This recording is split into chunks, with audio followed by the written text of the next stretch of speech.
So now that I've applied my foundation and my concealer, I'm going to do a little bit of cream highlight and contour, just to review with everybody because I know it's been a second since we've all done this, since we've been on a little bit of a break. So for your cream highlight and contour, you want to remember that if you are working with anything that is all creams or all liquids, you want to put all of that on and get everything blended before you set it with your powder. If I were to put just my foundation on and then I set that with powder and then I try to go back and apply my contour and highlight after that, I'm not going to be able to blend it that well. I'm going to get patchy. It's just going to look like streaky. It might get a little bit weird. So your best bet is always to get everything on that's going to be creamy, and then you would set after that. So just to kind of review a little bit, why are we highlighting and contouring? So we're going to highlight and contour, not necessarily because for the 40s or the 50s that was something that a lot of women did. It's not anything like the way that we highlight and contour today, but we have to remember that we're learning makeup for stage, right? So if we go on stage and our face is all one color and it's all very flat, it's not going to read right under all the stage lights. So this is where it's important that you think about the time period that your show is set in and the makeup that you're doing is set in, but you also have to relate it back to the exact project and situation that you're working in. So if you're going to be under harsh, intense stage light on a really large stage, then you need to make sure that you or your actor or actress is going to be seen. So we're going to go ahead and we're going to add in a little bit of shading and a little bit of highlighting, but we're not necessarily going to go crazy with it, but it's just something so that way if I were to go on stage, I would still have some kind of shading on my face. So as far as your contouring goes, so I have my own colors that I use. So I actually use some Dermacolor from Krylon for my contouring, but you all would still be able to use like the regular ones that are in your kit. So for this, I'm going to use a brush and I'm going to dip directly into it because it's my own. But if this was not my own personal one, I would scoop out of it, right, to keep it really sanitary. Or if you were working on somebody else from your own kit, you would want to scoop out of it and then you would be putting it on someone. You never want to dip directly into something and then touch someone's face and then go and touch somebody else's face. So you have to remember, if it's personal, it can touch your face. If it is not personal, you need to be scooping it out, or you need to be scooping it out for your actors for their own health and safety, right? So I'm going to go ahead and I already know what color I use in this because I use it all the time. So if you didn't know what color you use, remember if you're going to do any kind of like contouring or shading, which is going to be anywhere that we want to kind of like carve the face out a little bit, really generally speaking, you could use something that is 2 shades deeper than you, and for your highlight, which is anywhere we want to draw attention to, you could use something that is 2 shades lighter than you. So I'm going to go ahead and apply this. So you can see with my contour, it looks a little crazy, right?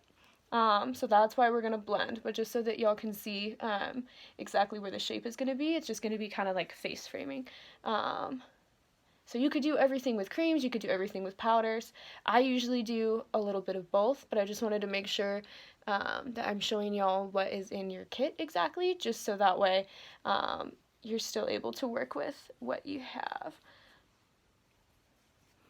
And I think it's probably a good idea that we are all reviewing this, just because if you're not constantly doing this every single day, you can definitely get a little bit rusty when you're doing it.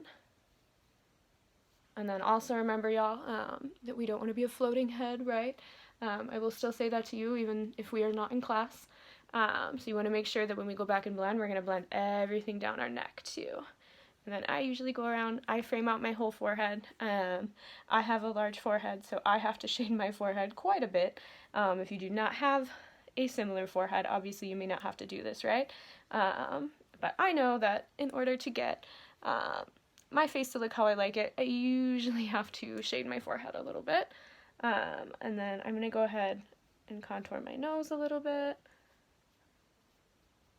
And then usually the way that I do things is I just apply it and then I go back and blend it. So it's really going to be mostly about how you are blending things a lot of the times and less about how you are precisely applying it. So I think a lot of times people get hung up on trying to apply everything really perfectly, but you want to make sure that you're really focusing on how you're blending everything, because that's ultimately the way that everyone is going to see it. Because there's a million different ways to apply things, but really you can only blend things so many ways and have it end up how you would like.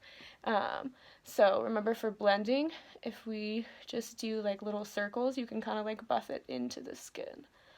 So I can just go through, and you want to make sure too, you think about how somebody's hair is going to be styled, right? So you usually want to carry the makeup like all the way into the hairline so that you don't end up with any kind of weird or harsh lines. A lot of people, if they're working on themselves, they do like to blend with their hands and with their fingers. I try not to do that, just because I think if you get into the habit of doing that on yourself, you're going to do it on other people too. But again, everybody has their own way that things work for them, and you need to make sure that you are doing whatever makes sense for you, because what makes sense for me does not necessarily mean that it will make sense for you. Okay. And again, so a lot of times for blending too, if you're using like the end of your sponge, or if you use like a flat brush like this, that can really help you kind of blend it in.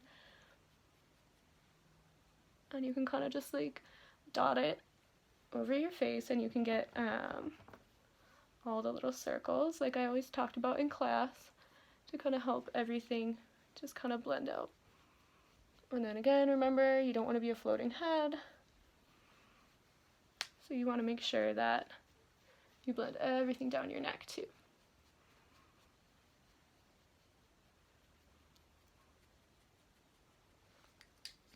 Okay. And then usually I'll go through and I completely like blend out my shading, and then I put my highlight with that. Do you have to do it this way? No. Some people will apply everything and then blend everything all out. I feel like my work gets really muddy when I work like that.